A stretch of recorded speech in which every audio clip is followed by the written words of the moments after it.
Shalom, selamat pagi Bapak Ibu Jemaat dan simpatisan GKI Karangsaru yang terkasih di dalam Tuhan. Jumpa kembali dalam program acara Hikmat Pagi edisi Sabtu 4 April 2026.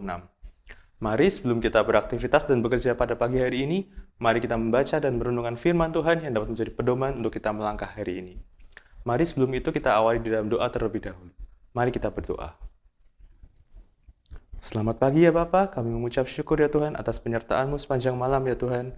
Dan Kau berikan kami hari baru ya Tuhan untuk kami beraktivitas kembali. Sebentar kami akan baca dan merenungkan firman-Mu ya Tuhan. Urapi kami dengan hikmat-Mu sehingga kami dapat mengerti dan memahami firman yang disampaikan dalam perenungan pagi hari ini dengan baik ya Tuhan. Dan biarlah firman tersebut dapat bertumbuh dan berbuah di hati kami ya Tuhan. Kami serahkan seluruh jalannya perenungan pada pagi hari ini di dalam tangan penyertaan-Mu saja, Tuhan Yesus Kristus. Haleluya, amin. Tema perenungan hikmat pagi pada hari ini yaitu meneladani keteguhan Sang Raja. Nats bacaan diambil dari 1 Korintus 15 ayatnya yang ke-58, berbunyi demikian. Karena itu saudara-saudaraku yang terkasih, berdirilah teguh, jangan goyah, dan giatlah selalu dalam pekerjaan Tuhan. Sebab kamu tahu bahwa dalam persekutuan dengan Tuhan, jerih payahmu tidak sia-sia. Demikian sabda Tuhan, syukur kepada Allah. Selamat pagi Bapak Ibu Saudara yang terkasih di dalam Tuhan Yesus Kristus. Kita bersyukur kepada Tuhan karena penyertaan Tuhan di dalam setiap kehidupan kita.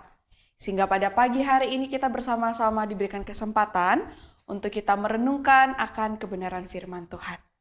Bapak Ibu Saudara, pernahkah Bapak Ibu Saudara melihat akan garpu tala yang dipukul, lalu garpu tala lainnya yang di dekatnya ikut bergetar dengan frekuensi yang sama?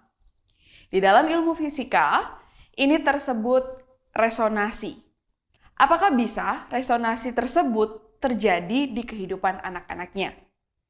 Di dalam perenungan kita dalam 1 minggu ini telah banyak memperlihatkan bagaimana Yesus menempatkan wajahnya menuju Yerusalem dengan keteguhan yang tak tergoyahkan. Namun, keteguhan Kristus tidak boleh berhenti sebagai objek kekaguman sejarah saja. Keteguhan itu harus dipantulkan di dalam kehidupan anak-anaknya. Karena orang percaya itu dipanggil bukan hanya untuk menjadi penonton. Ketaatan Yesus melainkan menjadi saksi yang menghidupi akan ketaatan itu di dalam relasi yang konkret. Rasul Paulus memberikan kesimpulan yang sangat kuat di dalam 1 Korintus pasal yang ke-15 ayat yang ke-58.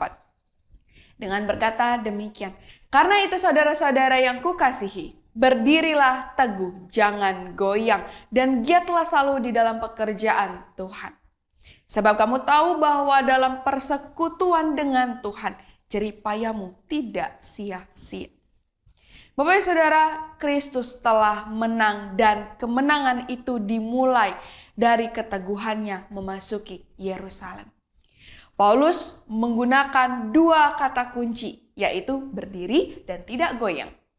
Jika Yesus memiliki wajah batu gunung saat menghadapi salib, maka orang percaya itu dipanggil untuk memiliki mentalitas batu karang saat menghadapi dunia yang ada. Keteguhan kita bukanlah hasil usaha manusia, melainkan itu adalah hasil dari persekutuan kita bersama dengan Tuhan. Kita bisa teguh karena kita tahu bahwa Yesus telah menyelesaikan bagian yang paling terberat.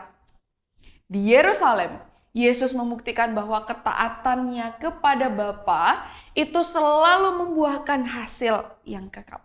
Oleh karena itu, keteguhan kita di dalam kita melayani bukan lagi berdasarkan perasaan atau sebuah situasi yang ada, melainkan berdasarkan bahwa maut telah dikalahkannya.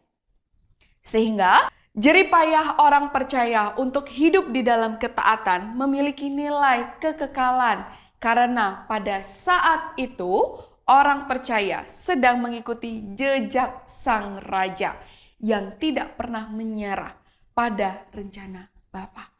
Bapak Ibu Saudara, tetaplah setia karena jerih payahmu di dalam Tuhan tidak pernah sia-sia.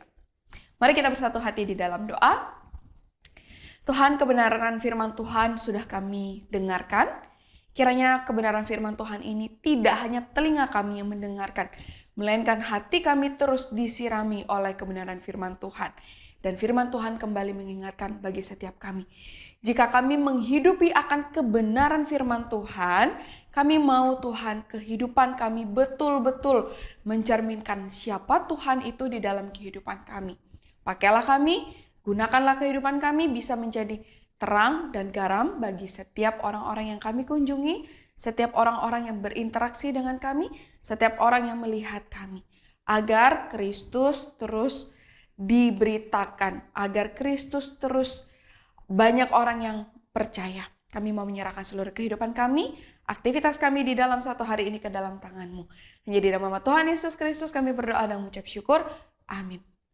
Bapak Ibu Saudara, selamat melanjutkan aktivitas di dalam satu hari ini. Tuhan Yesus memberkati kita semua.